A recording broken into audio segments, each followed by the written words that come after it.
Hello to everyone. काफ़ी दिनों से मैसेजेस आ रहे थे कि सर आप वीडियोस नहीं अपलोड कर रहे। कुछ वीडियोस अपलोड कर दें, स्पेशली थ्योरी ऑफ ऑटोमेटा की। जो सीरीज़ मैंने स्टार्ट की थी, लेकिन मैंने किसी काम होने की वजह से वो बीच में ही छोड़ दी थी, लेकिन मैं उसको कंप्लीट ज़रूर करूँगा। कुछ मैं बिज़ी हूँ और उसकी वजह से वीडियोस अपलोड नहीं कर पा रहा। और ऑफिस जाता हूँ। 10-12 दिन के बाद होपफुली मैं वीडियोस अपलोड करना शुरू कर दूँगा।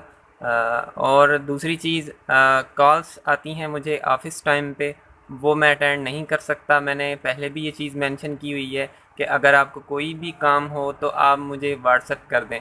मैं जब भी फ्री होता हूँ तो मैं मैसेज देख लेता हूँ, लेकिन ऑफ़िस टाइम पे मैं कॉल अटेंड नहीं कर सकता। परसों भी तकरीबन एक नंबर से 8-10 कॉल्स आई हैं, मैं नहीं अटेंड कर पाया। और एक बंदा समझ जाए कि एक कॉल अटेंड नहीं की तो दूसरी तीसरी ज़्यादा करने की क्या ज़रूरत है। तो इस वजह से मैं कॉल अटेंड नहीं कर पाता। कोई भी आपका काम होता है व्हाट्सएप कर दें, जब भी मैं फ्री होऊंगा चेक कर लूँगा व्हाट्सएप, इसमें कोई इशू नहीं है। और उसके अलावा अगर आपने कॉल पे ही पूछना है तो आप रात 7 से 11 तक वर्किंग डेज़ में, और सैटरडे संडे आप किसी भी वक्त कॉल कर सकते हैं। होपफुली मैं आपको हर चीज़ का आंसर दूंगा, और शॉर्टली मैं वीडियोस अपलोड करना भी स्टार्ट कर दूंगा। ठीक है। Thank you for being with me.